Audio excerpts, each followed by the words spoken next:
Hello everyone, it's Alana. Thanks for coming to hang out with me, and if you are new here, welcome, welcome. Today I'm going to be sharing with you guys my planner setup and process for sticking to productivity. Alright you guys, so this was a highly requested video topic and I'm really excited to be doing this with you guys today. A lot of people have been asking how I stay productive, stick to my goals, and what planner system I use to accomplish that. Of course, going into the second half of the year, my planner lineup has changed. I'm incorporating some Erin Condren planners for a change for the rest of the year and hopefully for a long time going forward. However, my method remains the same. If you've been hanging around my channel for a minute, you know that I have a goal process, and that is mountains to pebbles. This is something I came up with for myself back in 2020, and I shared it with other people when we did the first Summer of Success, because 2020, gosh, y'all remember that? That was rough. That was a hard time. And I still had life and I still had a lot of goals to go after. Back in 2020, I accomplished major goals. One of them being I finally became an American citizen, something I am so proud of, but there was a lot of work to be done, and the world being put on hold could not put my life on hold to accomplish those. So I figured out a method that worked best for me, and that is taking a look at my big, huge, mountainous goals and breaking them down to pebbles, the baby steps. So basically, I think I finally have myself the ideal planner system for the mountains to pebbles process. And that includes a monthly planner, a weekly planner, and a daily planner. Very clearly, the mountain to smaller and smallest.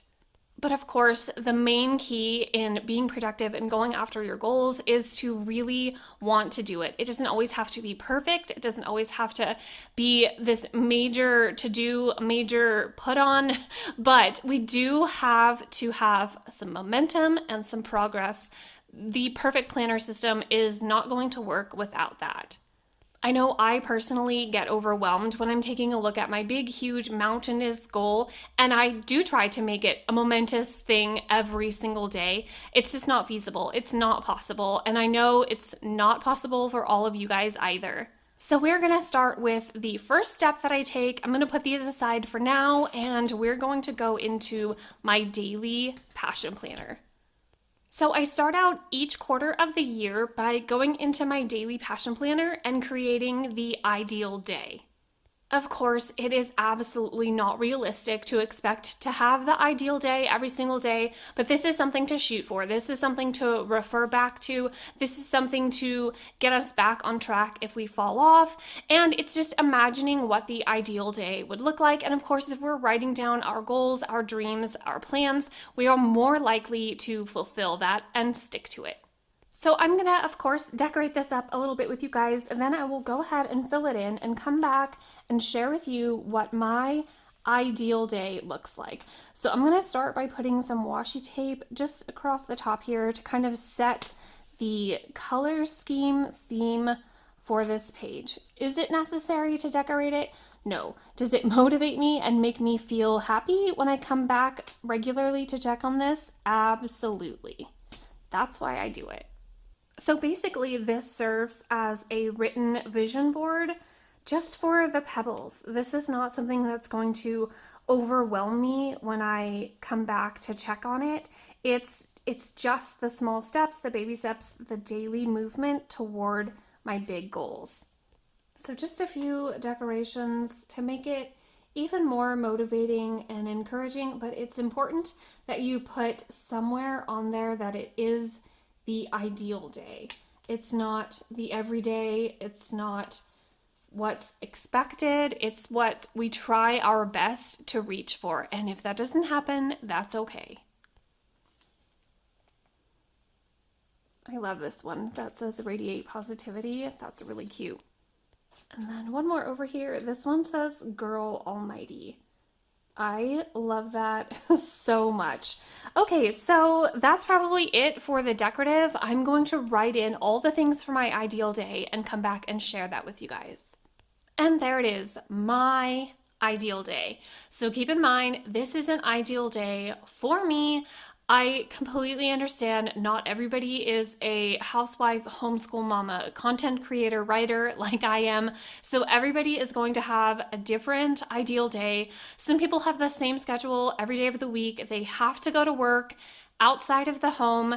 If that's the case, if you just cannot possibly fit in waking up early, doing an ideal day at home, housework, productivity, that kind of thing, then create an ideal weekend day for yourself. What would you like to get out of life and the most that you could do for yourself, for your goals, your happiness, your joy, your productivity, and make one of those. Just do a Saturday or a Sunday or whatever day you have off.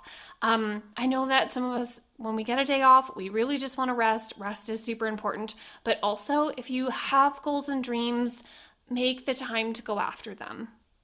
Again, all about baby steps. So even if it's just an afternoon or an hour, however you can find it, carve it out. Goals and dreams are so, so important. And I really want to see everybody go after it.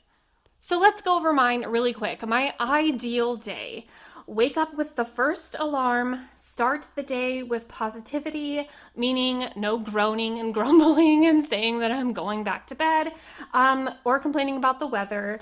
Coffee and morning routine and goal focus, speak kindness to myself, choose healthy food and stay hydrated, use housework time wisely. I've talked about this a lot. What I mean by that is do the most that I can. I like to do this thing where I say have something working for me while I'm working.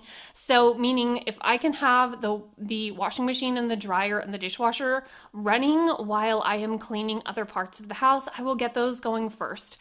And then that way I am making the most out of my time. I like to do power hours as well and try to stay in one area, focus on that, not move about to other areas of the house, just stay there until that gets done. Feed my mind with useful information, prioritize family time, work smarter, not harder, set 15-minute social media alarms, maximum 3 a day. Move my body, be proud and productive with homeschool and work, and rest.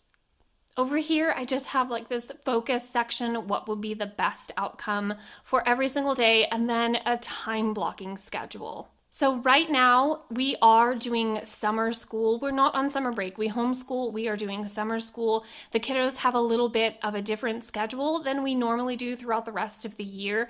So they have assignments and projects that they're working on, crafts, art things, all of that, reading, all of those things, and those are due at the end of the week for summer school instead of at the end of every single day.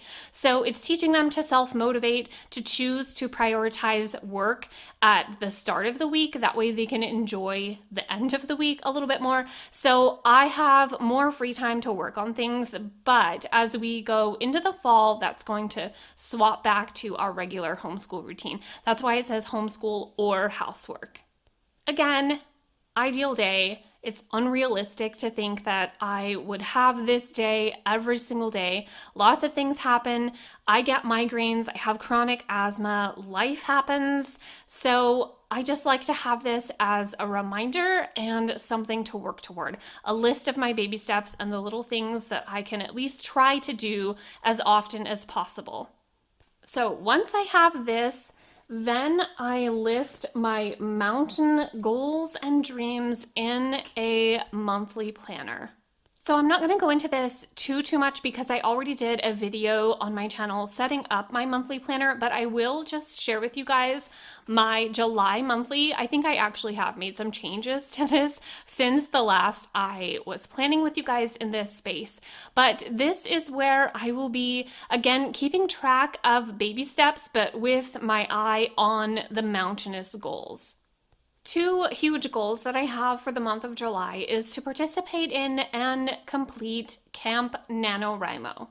So I am working on a novel, which of course is my big, huge, enormous, mountainous goal to finish that novel, get it published, and hopefully have readers enjoy this story that is so near and dear to my heart.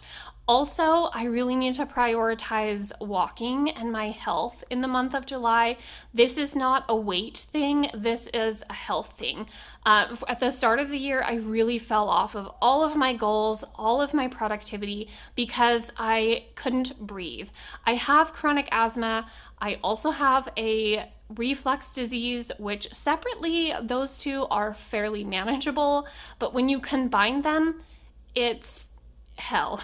So for months, I couldn't go a day without having to use my nebulizer multiple times, could not even walk up the stairs without wheezing and having difficulty breathing. So I've been doing well lately. I really want to feel even better. So I am prioritizing walking, just moving my body and getting back to a good place again. I did also create a vision board with you guys when I did this video. I have since added a few more things to it. It's not quite complete because I need to add my just ones for my just one July. This is, again, a little bit more focused on the baby steps, but with my eye on the big mountainous goals. So from my monthly planner with my big goals and dreams, I move into my weekly planner. My weekly planner, of course, is going to be a space where I write down things like appointments, things that are going on with Nate if he has to work out of the home, stuff that's coming up for the kiddos or for homeschool, things like that. And I figure out in here how much of my ideal day I can have. I'm able to look ahead, and by looking ahead, I feel less panicked, less anxiety and overwhelm if I sit down to write out my daily plans and it can't happen. The ideal day cannot happen. Well, if we're having a family day, if we have a vacation day, things like that, of course, there's nothing to feel bad about. I'm totally fine with putting the ideal day aside for those things. If there's appointments, priorities, stuff like that, then we will just have to work around it. With my month and then my week planned out in front of me, then I am able to go back into my daily planner and create the day. Plan it out, see what can be done, what has to be set aside, how much of my ideal day I can have each and every single day. And even when I know I can't have the ideal day every single day, then at least I know I'm still taking some of those baby steps. I'm still making some of the effort. It doesn't have to be all every day. It doesn't even have to be all every week, just as long as we know that we're going to get back to it. So, quick recap of how I stay productive and go after my goals and dreams. I create the ideal day.